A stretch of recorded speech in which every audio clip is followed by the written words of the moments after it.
Neste momento temos o chefe Hugo Brito e Tiago Santos, que vêm diretamente de Lisboa. Boa tarde. E vão-nos graciar com um bom petisco. O Wine in Azores agradece a vossa presença. Ora aí. Boa tarde. Boa tarde, chefes. Boa tarde, bem-vindos. Eu e Tiago fizemos ontem, juntamente com outros dois colegas, um jantar de apresentação aqui num hotel em Ponta Delgada e entretanto, deparámos com uma série de produtos com que decidimos hoje pegar e fazer um prato, que na verdade é um prato relativamente conhecido de vós todos, que é uma sopa de peixe, mas dar-lhe um bocadinho de uma interpretação nossa, um bocadinho de uma interpretação regional, também com os produtos e também para um bocadinho demonstrar como podemos aproveitar a maior parte das coisas numa ótica de sustentabilidade. Tiago. Estás? Estou, chefe. Estava só a deixar de falar, tu falas melhor que eu. Portanto, uma das coisas que nós vamos fazer basicamente, em vez de usar um caldo meramente feito com as cabeças de peixe, vamos usar polvo seco daqui dos Açores, que nós já tínhamos seco antecipadamente, e vamos utilizar esse polvo seco que está... Onde é que está, chefe? Está aqui. Está por aqui para fazer aquilo que na cozinha japonesa se chamaria um dashi, que no fundo é um caldo de peixe fumado. Habitualmente é com peixe fumado seco, regra geral, tradicionalmente far-se-á com lombo de atum, que é fermentado, seco, mas nós aqui decidimos fazer uma variação e usar então polvo que nós já tínhamos seco e assado no forno.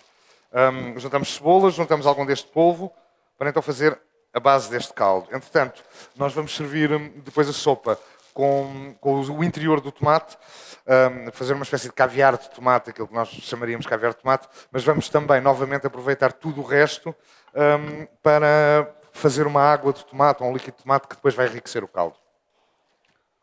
O Tiago, entretanto, está ali a pegar noutras coisas. É verdade. Pedro, consegues trazer-nos O Pedro vai trazer-nos o nosso vinho para a deglaçagem. Antes de mais, boa tarde a todos. É mais uma vez um privilégio estar aqui, nesta vez na terceira, mas no Wine in Azores novamente. É já a minha 7ª ou 8ª participação e não deixo de o fazer sempre com muito entusiasmo e com muita vontade de trabalhar o produto açoriano. E é mais uma vez um privilégio estar aqui. Desta vez convidei o Hugo Brito, que é um dos chefes que eu também mais admiro, por quem tenho mais estima profissional, para me acompanhar neste desidrato, que espero que seja, acima de tudo, divertido para vocês, está bem? Que se divirtam um bocadinho e que possamos partilhar algumas experiências. O que vamos fazer é acima de tudo, aquilo que o Hugo disse, a nossa cozinha une-se em alguns pontos e vamos trazer um bocadinho dessa união também com a diversidade do produto açoriano. Trabalhamos com o polvo, trabalhamos com o perregil, vamos trabalhar com a cavala fumada também produzida aqui na terceira e o carapau fumado produzido aqui na terceira e alguns vegetais que vão poder ser interpretados de uma forma diferente. Qualquer questão que tenham, também estamos ao dispor para responder. Nós vamos estar a compor uma série de elementos distintos. Neste caso temos duas coisas a andar já, como podem ver. Portanto, aqui o que eu tinha dito inicialmente, essa espécie de caldo ou de dashi com o polvo seco. Aqui o tomate. Eu vou começar a fazer aqui com cebola roxa, uma espécie de pickle rápido, para no fundo, depois no fim, quando a sopa estiver pronta, nos dar um bocadinho de uma variação de textura e uma variação também de acidez. E depois vamos acompanhar esta sopa com uma série de outras coisas, no fundo, que essas serão os componentes de um caldo mais tradicional. Vamos usar alho francês, vamos usar couve, vamos usar cebola e vamos usar, então, como o Tiago já disse, quer o peixe fumado, quer, e temos-lo ali, vamos fatiá-lo, o cantarelo. Bem, como vocês sabem, nós não podemos dar nada para provar, portanto vamos deixar as preparações aqui em cima quando formos embora. Há responsabilidade em ficar, basicamente. Tivemos o privilégio e o prazer de ter aqui o Pedro Simões, da Adega Horácio Simões. Quem não conhece, visita ali o stand da Decante e prova os vinhos da Adega. Para além de ser um amigo de longa data, é um dos meus produtores de vinho favoritos. E eu e o Hugo escolhemos este vinho que vai funcionar tremendamente bem com o próximo par. Pedro, queres falar um bocadinho do teu vinho? Era giro. Pode ser? Tens aí o microfone, por favor? Só para ele não estar a falar aqui muito perto da minha boca, que parece mal. Aqui ainda tem. Chefe Vicente, depois que se puder... Chefe Vicente. Ele não está. Chefe Vicente, depois gostávamos que depois provasse aqui uma... Depois que viesse aqui provar uma coisa que nós temos em cima. Pedro, o palco é teu. Não vos vou roubar muito tempo, porque o palco, neste momento, é dos chefes. Fazer uma breve apresentação deste vinho. É um vinho da Península de Setúbal, de uma casta regional. A casta Boal do Barreiro foi uma casta que nós lá em casa recuperamos. É uma casa pequena, uma casa familiar, situada em Quinta do Anjo, Palmela, onde nós só nos focamos e só trabalhamos com castas regionais. Algumas delas estavam em extinção, esta era uma das tais, que nós recuperamos e tentamos fazer um vinho para ser um DOC Palmela, que é os vinhos de eleição da região, que na nossa região é muito propício a haver vinhos brancos diferenciadores, mas quase todos eles de castas internacionais. Nós tentamos fazer um vinho branco diferenciador, mas de uma casta regional.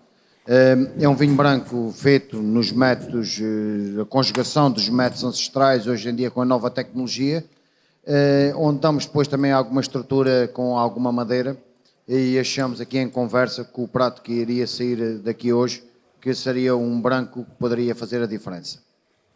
Muito obrigado por estes 2 minutos de atenção, e vou tirar bilhete e vou tentar vender para aí mais algumas coisinhas. Muito obrigado. Nós também escolhemos o vinho, não só porque já o conhecemos, mas porque ele tem um grau de salinidade e um grau de mineralidade que achamos que depois com o peixe ia fazer todo o sentido. Portanto, para esta receita é muito importante que tenham sensivelmente 5 copos de vinho, 4 para vocês, 1 para comida, para o caldo, e que seja de boa qualidade exatamente por isso. Há muito quem diga que deve-se cozinhar sempre com o vinho que se está a beber. Ou deve-se beber o vinho com que se está a cozinhar, mas principalmente deve-se beber qualquer coisa enquanto se está a cozinhar. Pronto, o caldo mais ou menos, portanto ele agora será coado, nós queremos que ele ganhe sabor, mas não queremos que ele sature demais, não queremos que haja demasiada extração, porque senão a maior parte dos sabores depois acabam por, em vez de serem vivos e abertos, acabam por se tornar quase a preto e branco e extremar demasiado. E nós ainda queremos manter algumas das nuances e algumas das variações de sabor que ele ainda tem. Entretanto, Hugo, eu vou preparar já aqui a base do nosso caldo mais clarificado, que vamos depois reforçar com o nosso caldo de polvo. Usar só uma planta que eu adoro, que é o pergil, que vai nos dar aqui também muita frescura, algumas notas mais anisadas, que vão funcionar muito bem com os esfumados. O nosso alho francês e xalota mais adocicada, mais delicada também com o nosso caldo. A nossa couve estamos a carbonizar.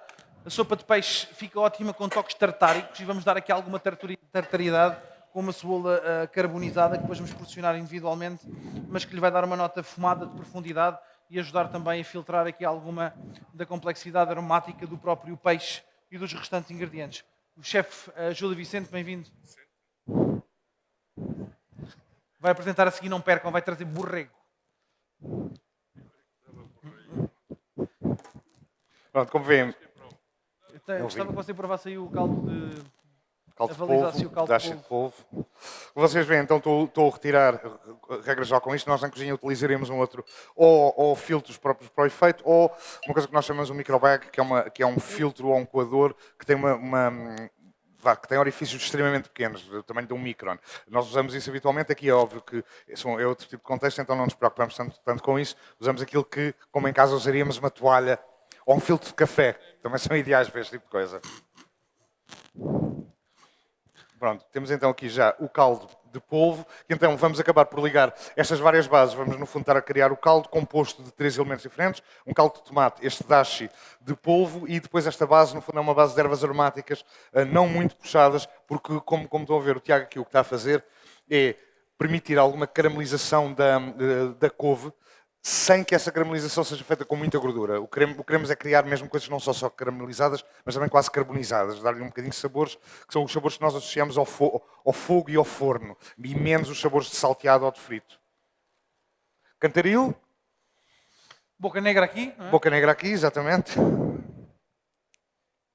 Que é um daqueles peixes que nós, em caso de dúvida, é um bom peixe para trabalhar quando não se quer correr demasiados riscos com o produto e quando não se quer, no fundo, é um peixe mais ou menos garantido de que vai correr bem. O Tiago está a extrair-lhes as bochechas. Mostra lá às pessoas o que é a bochecha. bochecha e a língua, que são as duas partes. Que nós gostamos muito.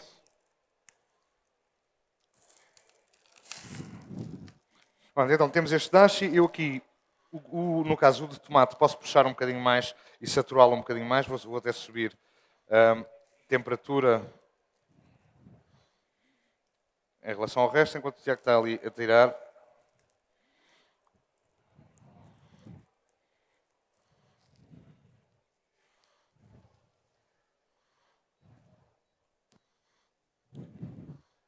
Toma, João Rodrigo. A bochecha na maior parte dos peixes. Cá é relativamente raro que nós comamos a bochecha separada. Em Espanha, por exemplo, principalmente no norte de Espanha, é muito comida, quase como prato, no fundo como uma especialidade. É uma parte do peixe, porque tem sabor muito específico, tem muita gelatina, o peixe tem muito colagênio. E então acaba por manter-se umedecido e manter essa gordura muito mais. É uma parte do peixe que raramente seca. E então presta-se muito, quer a grelhados, quer a panados. Em Espanha, principalmente no País Basco, chamam-lhe cocochas. Eu acho que há outros nomes que variam regionalmente, mas na verdade cocochas é o nome pelo qual conheço. Faz parte disto e uma parte também da queixada, portanto é servido toda esta zona. Uma coisa que nós faríamos habitualmente, no caso em cozinha, o tipo de cozinha que nós fazemos seria, neste caso, para fazer o caldo, nós íamos fazer o que se chama branquear as espinhas. Significa lavar, retirar tudo o que sejam as partes que tenham algum sangue, os olhos, tudo isso lavar repetidamente antes de fazer o caldo, para o caldo sair o mais claro, o menos turvo possível. É claro que é uma coisa que, em casa, a maior parte das vezes, não só não é necessário fazer, como também o critério e o tipo de proposta que estamos a fazer também é diferente. Vou guardar aqui as cocotas e vou começar a virar estes antes que essa ligeira carbonização se transforme numa carbonização excessiva, porque o chefe está aqui muito atento, apesar de estar ao lado da frigideira e não repara. Eu achava que demorava mais meia hora, mas se o chefe acha que já está, quem sou eu? Aqui.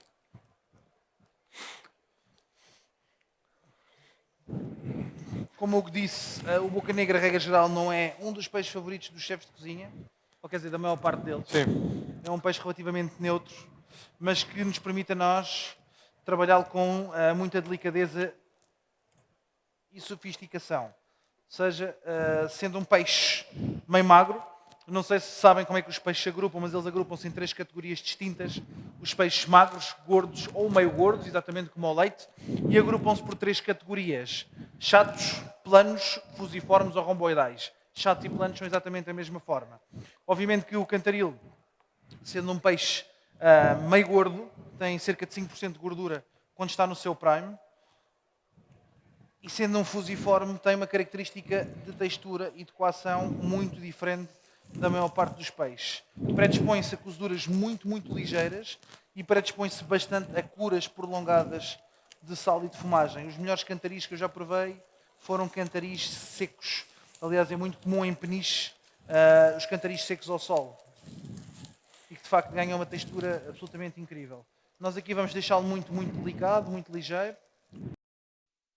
É por isso é que não estamos a começar a sopa como tradicionalmente se começaria, com o refogado, porque achamos que neste caso iríamos ter como componente principal esses sabores e não o sabor do peixe, que no fundo é aquilo que nós queremos que permaneça. Daí, em vez de estarmos a fazer o refogado tradicional, cebola, alho e tomate, estarmos a separar esses sabores, tentar mantê-los o mais neutros, se quisermos claros, mas não tão caramelizados, não tão puxados, então para que o herói do prato, a estrela do prato, seja um peixe que não é um peixe com um caráter assim tão marcado.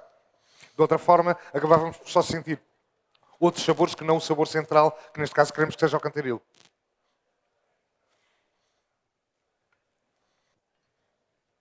Olha lá.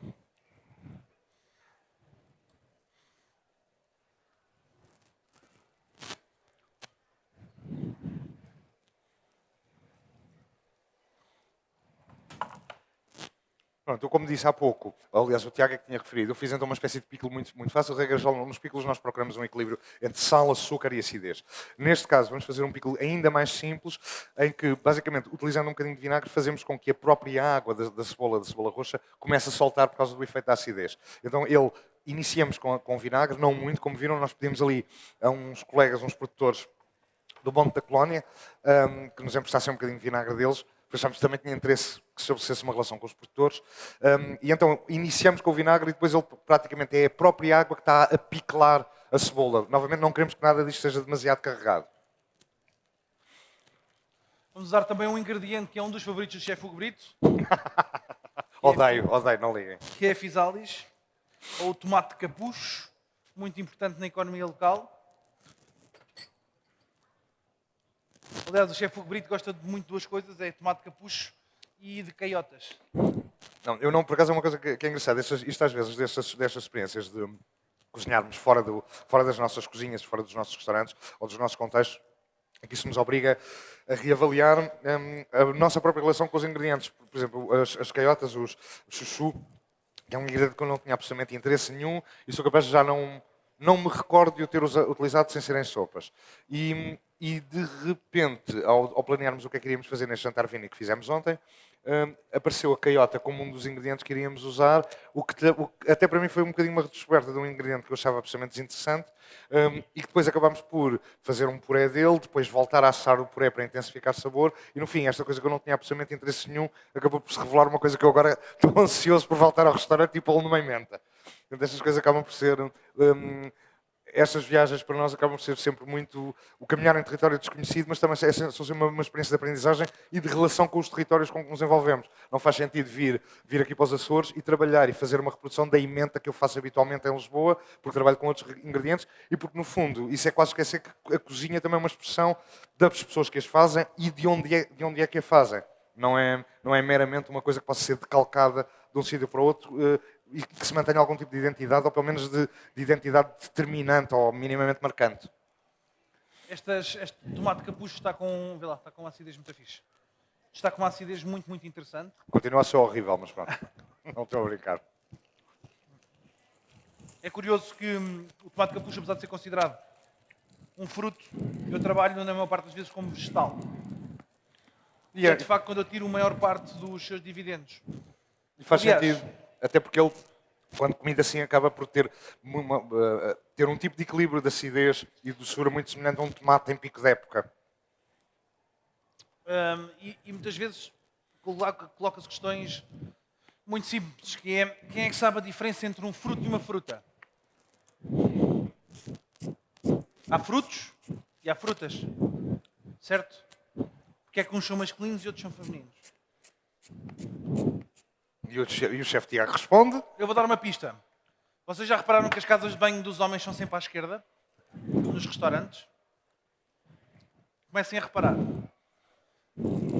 Isso vem da comunidade anglo-saxónica, porque os americanos dizem men are on the left because women are always right. E na fruta é quase a mesma coisa. Não sabias? No teu restaurante é onde? À esquerda, a dos homens. A dos homens é à direita. Não, à esquerda. Não é à direita? Estavas alcoolizado quando deste o nome, não sabia. Na minha, por acaso, é à esquerda. Mas vem exatamente por isso. Fruta tem um nível de doçura, tal como uma mulher, daí o feminino, Algumas. muito mais elevado do que o fruto. Okay? Fruto é todo o vegetal, fruto, planta ou outra coisa qualquer que é fruto da frutificação. Exemplos: malaguetas, pepinos, courgettes, abóboras. Okay? Todos estes são frutos. Mas nem todos são frutas. Porque falta açúcar para ser fruta. E quando tem um Brix acima de 0,45 gramas por cada 100 gramas, ou seja, 45%, passa a ser uma fruta. É por isso que em alguns países o abacate é fruto e noutros países é fruta. É por isso que a physalis em Portugal é fruta e noutros países é fruto. Nunca tinham pensado nisto. Oh, já comeram outra coisa gira para pensarmos? Brito, eu gosto muito desta. Quem sabe, sabe. Que é frutos secos. Não é? Já alguém comeu o fruto da amendoeira? Nunca provaram o fruto da amendoeira? O quê? Tem truque esta. Está errado. O senhor está a dizer que é a amêndoa. Eu gosto disto, eu estou aqui, tu vai cozinhando e faz umas coisas boas. Vai lá, continua. Já alguém provou o fruto da nogueira? Alguém viu uma nogueira, uma amendoeira? Sim.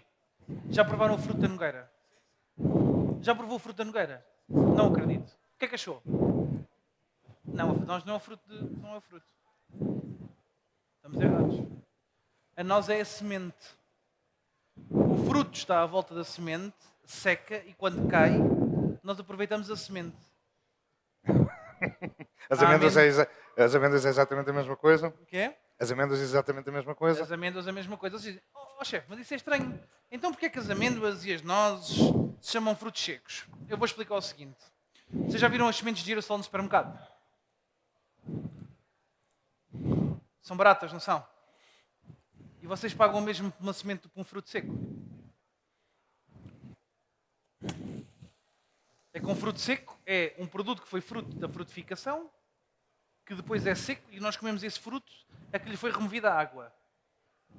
O caju é uma semente, o amendoim é uma semente, a noz é uma semente, a amêndoa é uma semente, mas nós compramos como se fosse fruto seco. Porque nós pagamos mais por frutos secos do que por sementes. E ninguém dá 50 euros por semente. Já alguém comeu o fruto do pinhão? Uma pinha. Alguém comeu uma pinha? E os pinhões são o quê? São sementes. Se vocês pegarem num pinhão sem ser assado e plantar, nasce um pinheiro. Portanto, nunca comam pinhões crus, pode ficar no intestino e depois nasce um pinheiro no rabo. Preciso cuidar. Aconteceu, não aconteceu, Brito, com 2 colegas nossos de cozinha, que lhes nasceu um pinheiro no rabo. Se não nasceu, devia ter nascido, pelo menos. Bom, É um exercício que nós temos que às vezes fazer não, é interessante quando nós porque cozinhamos.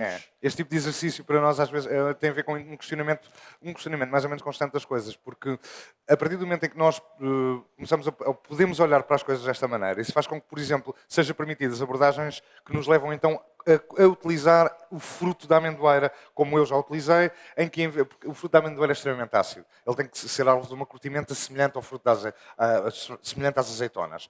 Mas a partir do momento em que se deixa de pensar no produto final como aquilo que nós comemos habitualmente e olhamos para alguns passos antes, percebemos que há uma série de outras coisas que podem ser utilizadas e que não o são tradicionalmente ou que não o são localmente, nos Açores, em Portugal, etc. Mas que, na verdade, se nós olharmos para eles como elementos, alvos de uma abordagem física e química, também eles podem ser utilizados e também eles podem ser convertidos. Ou seja, é quase às vezes este fenómeno interessante pensar que há mais comida no mundo do que aquela que nós já comemos. É questão de como é que a trabalhamos, como é que a abordamos. Pronto.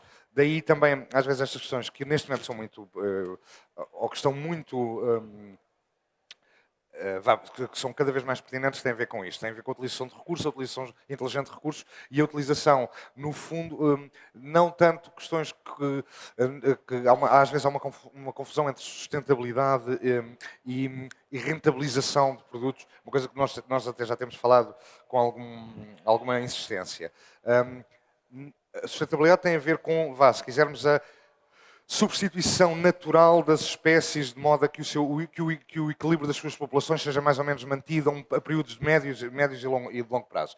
E uma outra coisa que tem a ver então com essa rentabilização das coisas, que tem a ver com então não existência de desperdício, não deitar coisas para o lixo, olhar para elas com este olhar um bocadinho fresco ou questionado, que nos faz pensar, se calhar a casca disto também pode servir para não sei quê, se calhar as sementes disto podem servir para não sei quê, se calhar um morango verde, como nós há tempos estávamos a falar, se calhar um morango verde, podemos não pensar nele como uma fruta, mas como um fruto e se calhar transformá-lo num pickle.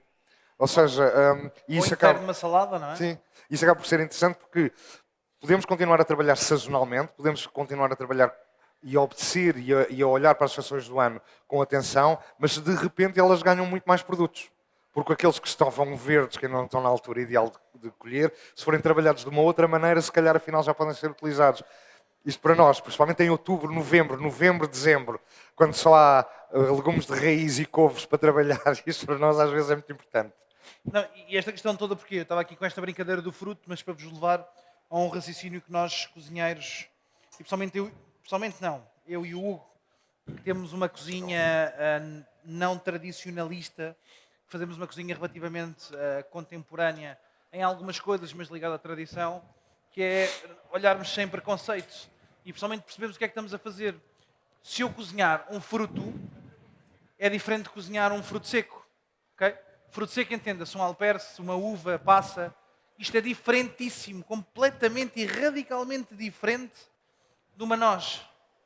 Okay? E se eu sei qual é que é a tipologia do produto, a característica essencial, se um fruto seco que é supostamente um fruto seco, que na verdade é uma semente, e eu cozinho como uma semente, vou ter resultados pragmáticos de construção de uma nova receita muito mais interessantes, que é um bocadinho aquilo que estamos a fazer aqui com a Fisalis, que é um bocadinho isto que estamos a fazer com a nossa sopa de peixe, que não é bem uma sopa de peixe, que na verdade é a construção de uma fusão entre um prato que eu já tenho e um prato que o Hugo tem, mas que é fazermos esta técnica de um chá de peixe. Sim, no fundo é muito isso. intenso. No fundo é isso. Mas muito delicado, mas não olhando preconceituosamente para o produto e percebendo que o cantaril tem uma forma de ser cozinhado, o tomate capucho tem outra, como tem outras coisas mais. O tomate capucho não é só para fazer compota, não é só para fazer doce de tomate capucho. O tamarilho não é só para fazer doce. Okay? Tudo tem aplicações muito, muito, muito distintas. Aliás, o Hugo tem agora um doce que eu gosto muito, que é o doce de nabo, não é? Sim, já fizemos. Tem uma fotografia minha na embalagem. Sim. Não, chama-se doce nabo, não é doce de nabo. Esse com a fotografia. Não, por exemplo, coincidentemente, ambos já fizemos gelados com ervilha crua, com o sumo da ervilha crua. E no fundo, isto é, por diferentes que sejam as cozinhas, há X maneiras de se pôr uma roda a rodar, mas não há muito mais do que estas. E há X maneiras de fazer receitas, e há X produtos e X maneiras de fazer prato. Portanto, acontece muitas vezes que todos nós, ao olhar para um produto de uma maneira diferente, acabamos por chegar a resultados semelhantes. Bom, agora só voltando aqui ao que está a acontecer aqui à frente, já temos isto, o caldo de polvo, ou este dashi, relativamente reduzido. Eu acabei por acelerar um bocadinho o processo, por pegar nesta infusão, se quiser, neste caldo de tomate, e o passar a 2 tachos só para, aumentando a exposição ao calor, fazer com que a redução aconteça um bocadinho mais depressa para concentrar sabor. Vou de seguida já juntar estes 2 caldos.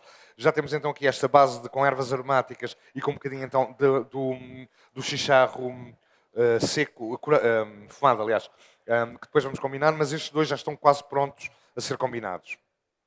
Eu vou agora carbonizar um pouco o tomate capucho. O tomate capucho ganha muita acidez quando é cozinhado e quando é salteado. E depois vamos refrescá-lo com um pouco do vinho do Pedro Simões, da Adegora Simões, e também com um toque de perregil fresco. Vamos ficar aqui com mais alguma complexidade aromática, podemos utilizar os nossos elementos para ajudar a balancear e a subir, a dar aqui uma acidez quase como a presença de uma hortelã ou de uma néveda, que nós também temos aqui para utilizar no prato e ajudar nessa mesma frescura. Néveda, nós temos aqui, temos um óleo de néveda. Mais uma vez vou passar só para cheirarem, não é para provar. Está bem? Portanto, não provem. Tenham cuidado porque o biberon ele é relativamente líquido para cheirarem na mão. Cheira-se geralmente assim. É porreiro. E é um óleo de néveda dos Açores também, que vamos usar um pouco no nosso tomate capucho, que vai ajudar aqui a refrescar ainda mais e a dar-lhe maior profundidade aromática. Okay? Podes passar o biberon, Guida? Dá o biberon, as pessoas passam. Se alguém ficar com o biberon também não faz mal. Okay.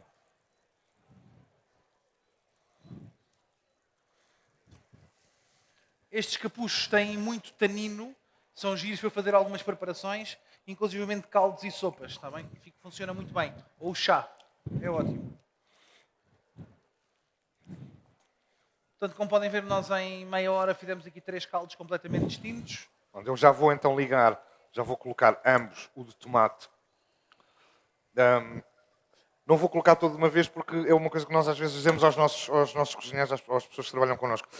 Se colocares todo de uma vez não tens passo atrás para dar, já puseste tudo. Vou colocar um bocadinho, provo, juntando as coisas todas, uma por uma. Pronto, é o caso, não posso juntar mais. É como o sal, não é? É fácil de Posso adicionar. juntar um bocadito mais. É complicado Depois, fácil de diluir. Hugo, há esperança para esse caldo ou não? Como? Há esperança para esse caldo? Há esperança para este caldo. Acho que ainda vamos ter caldo. Para fazer um jantar logo à noite para 10. A Guida está, Guida. Margarida, olá.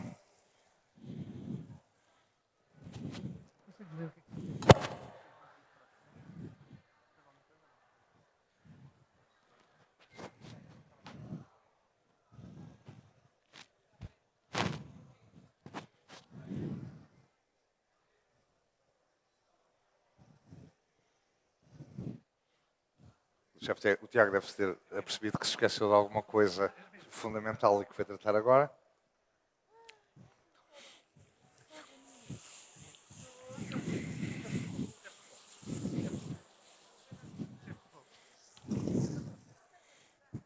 Tiver ali alguma coisa? Hugo, como é que está? Está tudo. Pronto, estes já estão também os Ninguém separei está, novamente. ninguém está curioso com estes caldos? Vocês não estão curiosos? Não querem vir aqui cheirar? Não.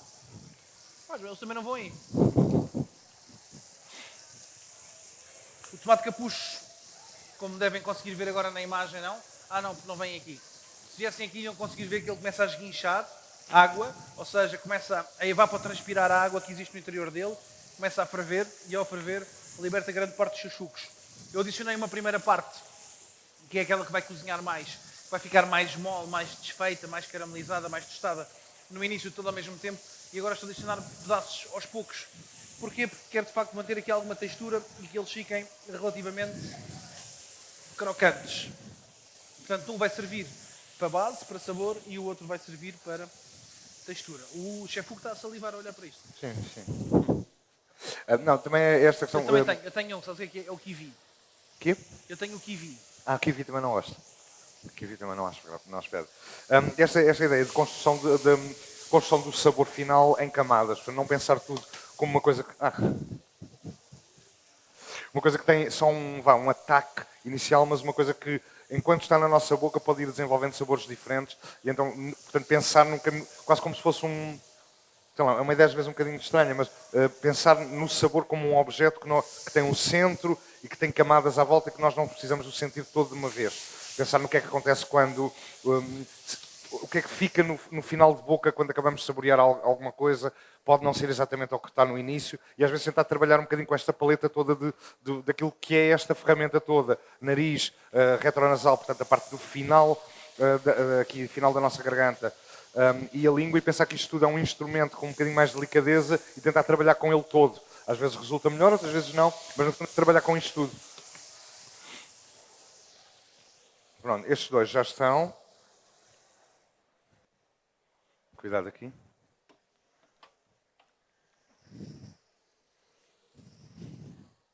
Top.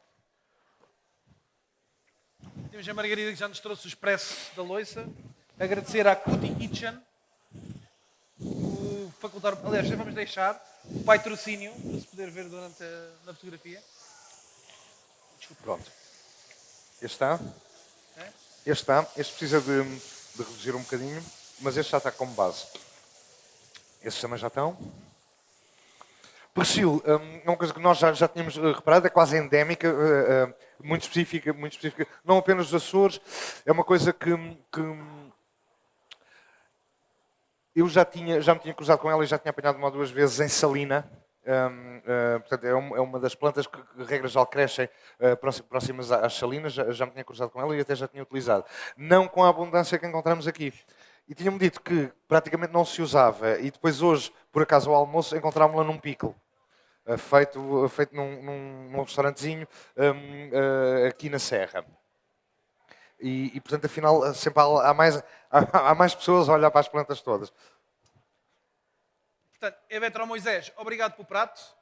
Não vai ficar muito digno, mas também foi feito por nós. Agora, a loiça é melhor do que o prato. Se quiserem comprar a loiça, vou usar de vez em quando, tranquilo. Vamos começar a fazer a montagem. O Hugo vai terminar ali Sim, estou a terminar os caldos. os caldos. Bom, objetivamente, mas também não queremos demorar horas aqui, objetivamente este caldo precisava de reduzir um bocadinho mais.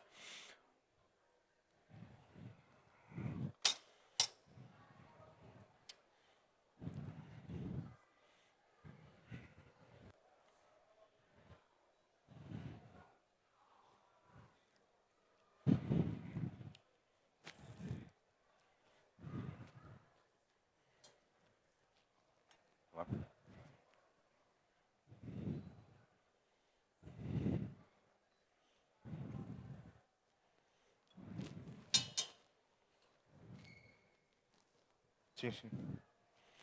Mas eu vou juntá-lo só no fim.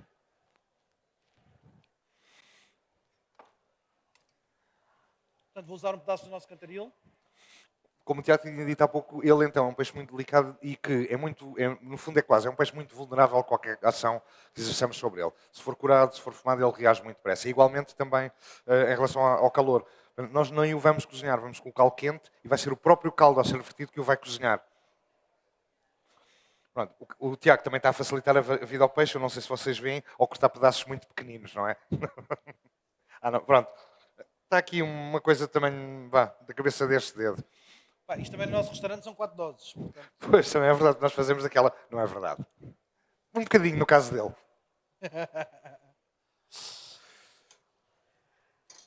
nosso cantaril. Lá está, uma sopa de peixe tem que obrigatoriamente lembrar o mar e alguns peixes menos nobres. Aqui o chicharro fumado é um bom exemplo disso. Nós fumávamos peixe porque não havia acesso a peixe fresco diariamente e, portanto, uma das formas de conservação era, obviamente, a fumagem, a secagem e a salgagem. Portanto, parece-nos que faz muito sentido a utilização deste peixe nesse formato. Temos aqui 2 géis que vamos usar. Não sei se vocês conseguem posicionar uma câmera por cima. Ah, estão ali. Okay. O prato, está a ver? Não. Vou colocar aqui então um bocadinho muito pequeno de pickle. Agora, às vezes, o problema neste tipo de demonstrações é que não há unidade mais pequena do que uma cebola. Então não se consegue fazer uma quantidade muito pequena.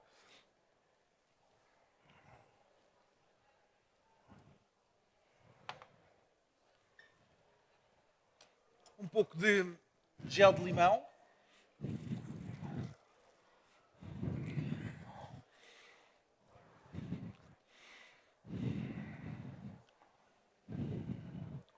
O tomate, vamos tratá-lo como tomate, uma vez que o vamos usar mesmo como vegetal. Temos ali também o caviar. Depois aqui, Amêndoas também.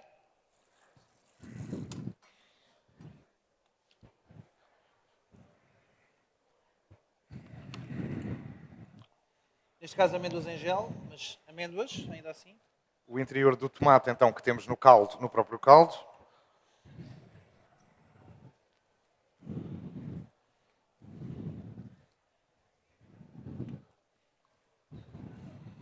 E terminamos com um perregil fresco.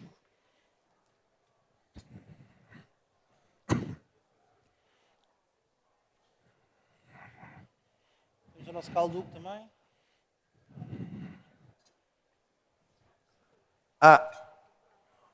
Exato. Olha, Tiago, tem prato aqui. Aqui?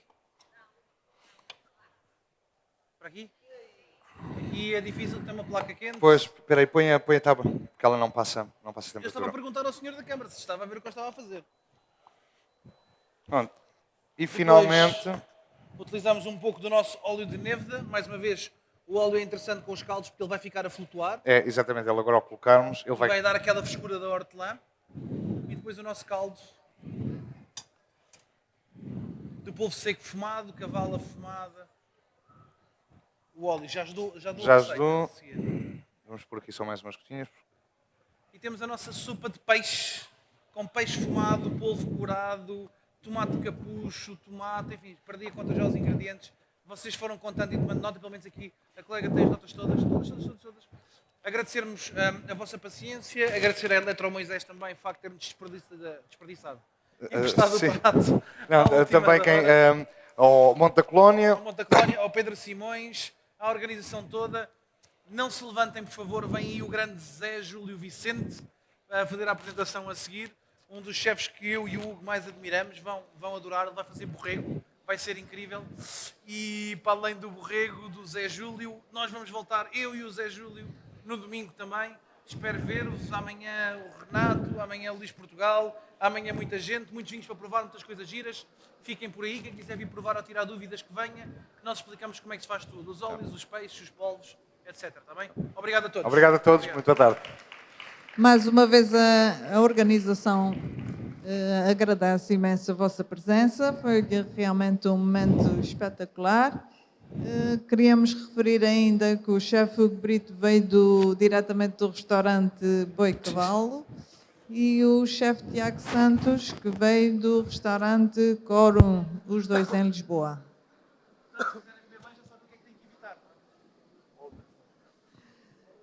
Como já foi referido, a seguir temos o chefe José Júlio Vintém, que também vai nos apresentar um prato muito saboroso.